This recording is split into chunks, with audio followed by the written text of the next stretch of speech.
Welcome to Sony's vision channel. आज की video में मैं आपसे बात करूंगा सनराइज और सनसेट इंडस्ट्री के बारे में। देखिए, जब आप काफी लंबे समय से बिजनेस कर रहे हैं ना, एक टाइम आता है जब या तो आपको इंडस्ट्री चेंज करने की जरूरत होती है, प्रोडक्ट या फिर सर्विस। क्यों? क्योंकि एक टाइम पे जब सनराइज हो रहा होता है, मतलब इंडस्ट्री ग्रो हो रही होती है, तो वहां पे प्रॉफिट मार्जिन अच्छे होते हैं, मार्केट बहुत अच्छा होता है और कस्टमर काफी अच्छा होता है एंड आप काफी अच्छा पैसा कमाते हो। बट जब सनसेट आता है ना, मतलब इंडस्ट्री में कंपटीशन आ जाता है, इंडस्ट्री पीक पे चल रही है, कंपटीशन बहुत हाई है, उस समय इंडस्ट्री को छोड़ने का टाइम आता है। क्यों? तब आपके प्रॉफिट मार्जिन्स कम हो रहे होते हैं और अगर आप कंटिन्यूसली उसी इंडस्ट्री के अंदर मार्केटिंग में अपना पैसा लगाते रहोगे ना, जहां पे मार्जिन्स कम हो रहे हैं, तो अल्टीमेटली आप लॉस के अंदर चले जाओगे। तो मैं कुछ आपको फैक्टर्स देने वाला हूं जिनके चलते आपको ये चीज देखनी है कि आपकी इंडस्ट्री सनराइज है या सनसेट है। तो आइए इन फैक्टर्स को देखते हैं। सबसे पहला फैक्टर है less profit margins in your business. अगर बिजनेस के अंदर प्रॉफिट मार्जिन्स कम हो रहे हैं, कॉम्पिटिशन बढ़ रहा है, तो तुरंत उस इंडस्ट्री को छोड़ो।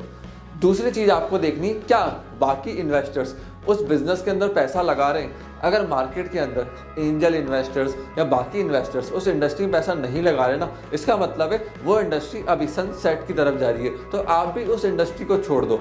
मार्केट के ट्रेंड को देखो और इस चीज का ध्यान रखना, अगर आप लोग मार्केट के ट्रेंड को फॉलो कर रहे हो ना, तो उसके फैक्ट्स एंड फिगर आप अच्छे newspaper, magazines plus authentic sources से लो। दूसरी चीज, हाई कंपटीशन। अगर एंटी बैरियर नहीं है, बहुत छोटे इन्वेस्टमेंट में जल्दी कोई भी उसके अंदर घुस सकता है ना, तो उस इंडस्ट्री में कभी मत जाना। देखिए, अगर कंपटीशन बढ़ेगा तो उस मार्केट के अंदर आपको प्राइजेस गिरानी पड़ेगी, डिस्काउंट पे आना पड़ेगा, और जब आप डिस्काउंट पे आते हो तब आपके मार्जिन ऑटोमेटिकली कम हो जाते हैं, बिजनेस में रिस्क बहुत तेजी से बढ़ जाता है। तीसरी चीज जो आपको देखनी है, टेक्नोलॉजी कहीं चेंज तो नहीं हो रही है। देखो, अगर आप टेक्नोलॉजी के साथ नहीं चलोगे ना, तो आप भी बहुत जल्दी आउटडेटेड हो जाओगे, जैसे नोकिया के साथ हुआ। अब नोकिया एक टाइम पे मार्केट में 85% मार्केट शेयर ओन करता था, बट आज नोकिया का क्या हाल हुआ? कितने लोगों के हाथ में आपने नोकिया का फोन देखा है? क्यों नोकिया खत्म हो गया? रीजन ये था, एंड्रॉइड को, स्मार्टफोन को नोकिया टाइम से अडॉप्ट नहीं कर पाया। वहीं पे सैमसंग, एप्पल बहुत फास्ट मूव करे, उन्होंने कस्टमर की डिमांड को देखा, टेक्नोलॉजी को देखा, उससे आज सैमसंग, एप्पल, ओप्पो, वीवो, ये लोग मार्केट शेयर खा गए नोकिया का, और नोकिया कंप्लीटली खत्म हो गया। आज आपको एक भी आदमी के हाथ में नोकिया नहीं दिखेगा। Same with codec. कोडेक क्यों खत्म हुआ? जिसके पास 80% मार्केट शेयर था, वो लोग फिल्म्स वाले कैमरा पे चल रहे थे। उनका बिजनेस मॉडल क्या था?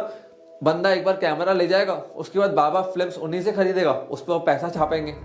बट अल्टीमेटली डिजिटल कैमरा की डिमांड आई, सैमसंग, सोनी, बाकी कंपनीज जैसे कि कैनोन, ये लोग डिजिटल कैमरा की तरफ शिफ्ट हो गए। कोडेक नहीं हुआ, पुरानी टेक्नोलॉजी पे टिका रहा, और आज कोडेक मार्केट से खत्म हो गया। तो ये चीज समझना बहुत जरूरी है कि अगर टेक्नोलॉजी चेंज हो रही है, चीजें चेंज हो रही है। जैसे लॉयर्स, डॉक्टर्स के लिए बताऊं, अब मैं एक टेक लॉ फर्म ओन करता हूं, उसको रन करता हूं, 2-3 फर्म्स मैंने और चालू करी है। अब जो पुरानी लॉ फर्म्स थी ना, वो ऑफलाइन ऑपरेट कर रही थी, बट टाइम चेंज हो गया है, नए स्टार्टअप्स आ रहे हैं, एमएसएमई आ रहे हैं, सबको चीज ऑनलाइन चाहिए।